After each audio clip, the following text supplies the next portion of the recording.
graça e a paz do Senhor, amados. Um bom dia a todos, que Deus abençoe a cada um de nós. Queridos, vamos abrir as nossas Bíblias na carta do apóstolo Tiago. Vamos aqui permitir que Deus fale aos nossos corações em Tiago, capítulo de número 2. Vamos ler alguns versos espaçados, vamos começar do verso 14. Tiago 2,14. De que adianta, meus irmãos, de que adianta alguém dizer que tem fé se não tem obras? Acaso tal fé pode salvá-lo? Vamos para o verso 17. Assim também a fé, por si só, se não for acompanhada de obras, está morta. Mas alguém dirá: você tem fé, eu tenho obras. Mostre-me a sua fé sem obras, e eu lhe mostrarei a minha fé através das minhas obras. Você crê que existe um só Deus? Muito bem, parabéns. Até mesmo os demônios creem e tremem. Insensato, quer certificar-se de que a fé sem obras é inútil? E verso 26. Assim como o corpo sem o espírito está morto, assim também a fé sem obras está morta. Até aqui, queridos, vamos orar. Senhor Jesus, nos ensina a fé que é viva, que é real, que se manifesta na realidade, que todos podem ver. Que a nossa fé no invisível se mostre visivelmente a todos e a gente sejamos realmente discípulos do Senhor a viver uma fé conforme o Senhor esperou, conforme o Senhor nos ensinou. Produz essa boa fé em nós, Senhor, nos ensina a sermos teus discípulos, é o que te pedimos em nome de Jesus. Amém. Amém, queridos, podem se assentar. Bom, assim como esse texto aqui do apóstolo Tiago, ele é provocativo, né? Ele é desafiador, ele vem trazendo um confronto, ele vem realmente batendo de frente a uma forma de viver o evangelho que era, nas palavras do apóstolo, morta. E ele nos traz, então, esse desafio de viver a fé conforme Jesus, conforme o evangelho nos ensina. E não uma fé da boca para fora. É interessante a ilustração que Tiago usa aqui. Ele diz: você acredita em Deus? Muito bem. Os demônios também. Então, a gente não pode, a nossa fé, ser basicamente uma fé de demônio, né? De só crer que Deus existe, só ter uma noção vaga de Deus e crer que Ele existe, pronto, e não haver um compromisso, não haver um seguir a Ele, não haver um viver conforme o Evangelho propõe. Porque a fé sem o viver do Evangelho é uma fé morta.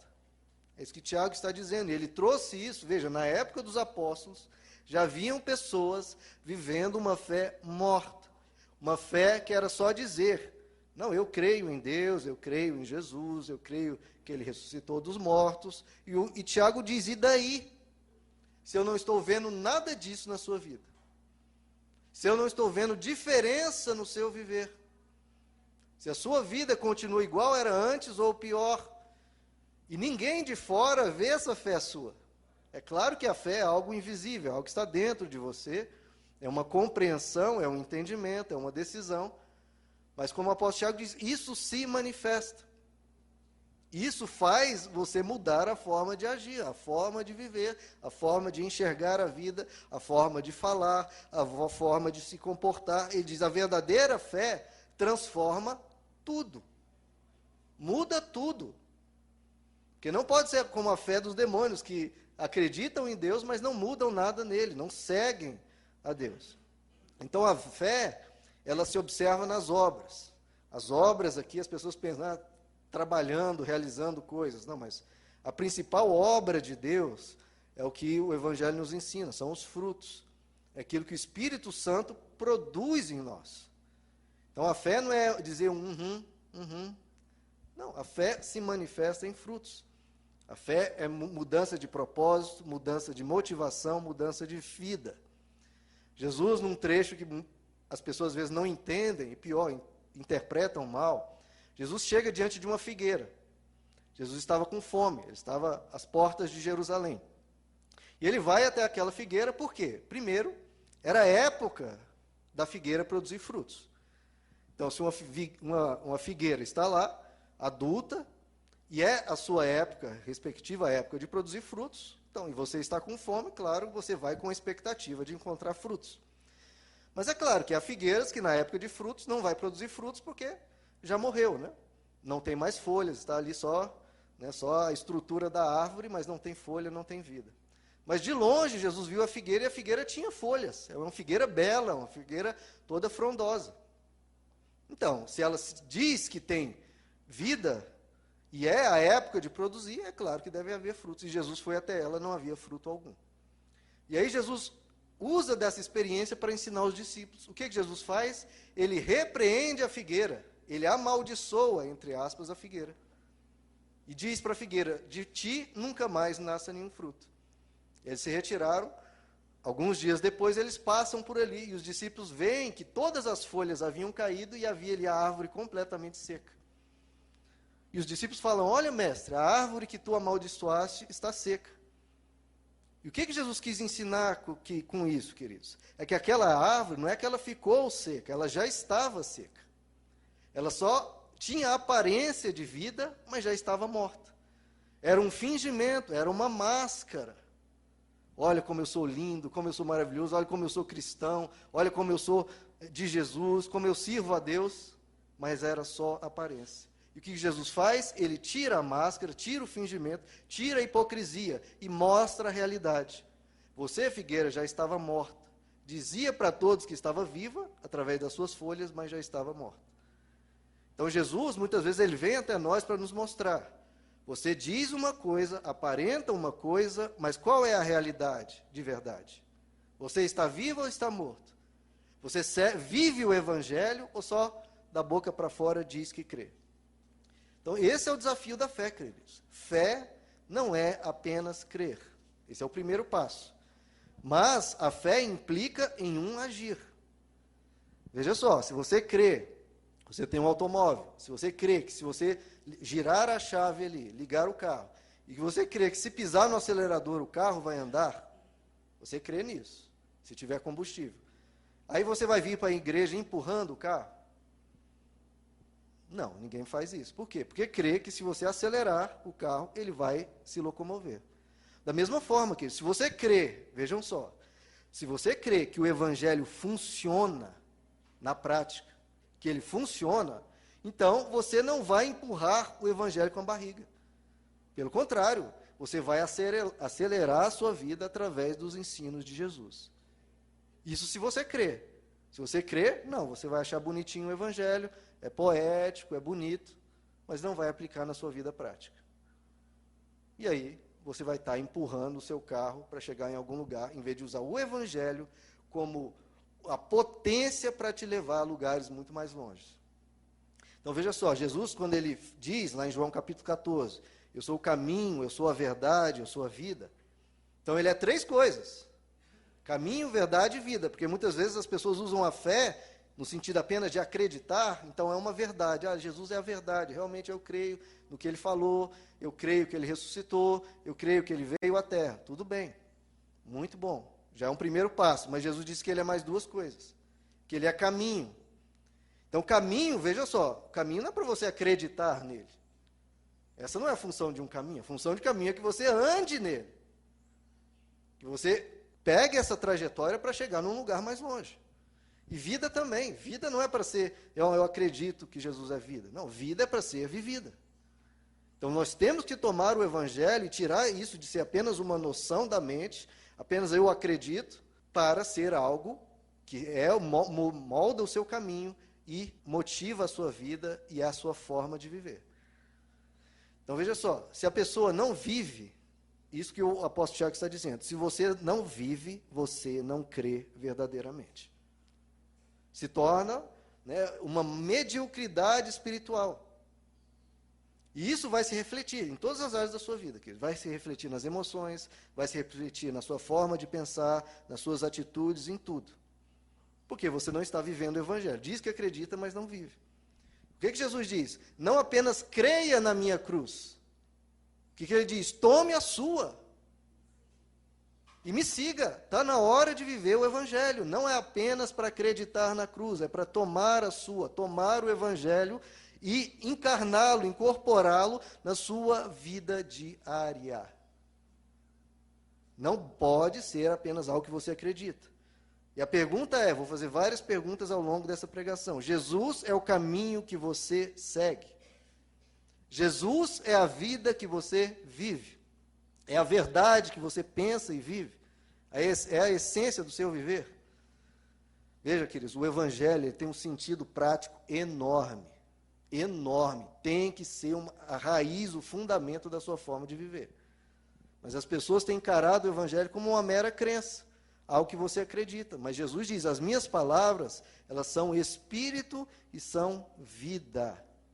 Então você tem que pegar as palavras de Jesus e aplicá-las na sua vida. Esse é o principal ponto do Evangelho, queridos. Mudar tudo que a gente vive. Se você apenas acredita, mas o seu viver mantém-se o mesmo, você não está vivendo o Evangelho. E aí, claro, não vai colher os benefícios do Evangelho. Então eu quero trazer 3 pontos aqui da fé, conforme o Tiago está dizendo. Não apenas crer numa verdade, mas 3 pontos. A fé tem que se manifestar em um buscar, a fé tem que se manifestar em um ser, em você ser algo, em você viver algo, e tem que se manifestar em um compromisso do coração, que é o amor. Primeiro ponto, o Evangelho, a verdadeira fé se manifesta em um buscar. O que Jesus diz? Pedi e dar-se-vos-á. Essa parte, a imensa maioria vive. A imensa maioria que crê em Jesus, ora para Deus Pai, pede em nome de Jesus que coisas lhe cheguem, que você receba benefícios da parte de Deus, receba bênçãos. Mas só isso não é o Evangelho. Jesus continua, pedi e dá-se-vos-á, o que mais? Buscai e achareis. Então veja só, tem coisas que na sua vida, prestem muita atenção nisso, que você vai pedir, sem você fazer nada, muitas vezes sem você tomar alguma atitude, sem você realizar, mas Deus vai te dar. Algo que você precisava, você pede e Deus te dá. Mas há coisas que você pede e Deus não vai te dar. Algumas porque realmente não é bom para você. Mas porque algumas Ele vai querer que você faça a segunda parte. Que você busque aquilo para que você ache. Você pede em oração, está sempre orando. Mas você também tem uma responsabilidade de buscar e achar. E muitos querem ficar só no pedir. Mas não. Muitos querem, mas sem buscar. Querem toda a vida de abundância que Jesus promete, mas buscando pouco. Sem viver a vida proposta pelo Evangelho. Não pode ser assim. Então, se não vem a abundância, não vem a paz, não vem a alegria, não vem a presença de Deus que você tanto pede, é porque muitas vezes você tem que buscar isso. Você tem que correr atrás. Porque se você buscar, o que Jesus diz é você vai achar. Veja, queridos, você não vai ter a abundância da vida que Jesus promete se você não tiver a abundância do Evangelho. Como é que Deus vai te dar toda a abundância que Ele quer que você tenha, se você não tem a abundância dos ensinos do Evangelho na sua vida? Não dá. Você crê realmente, mais uma pergunta, no verso, você crê de verdade naquilo que Jesus disse, buscai em primeiro lugar o reino de Deus? Você crê nisso? De novo, estou falando sempre de fé. Você crê no buscar e achareis? Você crê que tem que buscar em primeiro lugar o reino de Deus? E se você crê, você busca isso. Você busca em primeiro lugar. Porque se não busca, você não crê, queridos. Crer, como eu disse, não pode ser uma noção mental. Ah, eu acredito. Não é que Deus quer, queridos. Se você crê em buscar o reino de Deus em primeiro lugar, então busque. Porque se você busca, você crê. Se você não busca, você não crê. É assim que Deus enxerga, porque a fé tem que se manifestar em obras. Vamos ser sinceros, queridos. Se você passa de segunda a sábado, 6 dias da semana, não buscando quase nada do Evangelho, não buscando quase nada de Deus, você está crendo nesse verso de buscar em primeiro lugar o reino de Deus? Ou seja, você busca só no domingo. Você está crendo nesse verso? Veja, atitudes falam mais alto do que palavras. Se você não faz isso, você não está crendo que será acrescentado a você as demais coisas. Porque ele diz, buscar em primeiro lugar o reino de Deus e as demais coisas serão acrescentadas. Mas as pessoas não creem, as pessoas creem. Eu preciso buscar as demais coisas e se sobrar algum tempo, e nunca sobra, eu busco a Deus. E essa é a vida sem evangelho das pessoas e por isso colhem pouco do evangelho em suas vidas. Veja só, se você não tem fome não tem interesse, não tem um desejo para aprender do Evangelho, você vai absorver muito pouco, você vai guardar muito pouco. É um estudante que vai na faculdade e ele viu, depois que entrou, que aquela não é a vocação, que ele não gosta da matéria, não gosta de nada daquilo, ele vai estudar e não vai armazenar quase nada, não vai lembrar quase nada, porque ela já tem um bloqueio, ele não tem interesse. Agora, quando é algo que é do coração, poxa, é isso mesmo que eu quero, é isso que eu desejo, ele lê assim e já guarda aquilo. O Evangelho tem que ser esse interesse na sua vida para que você guarde.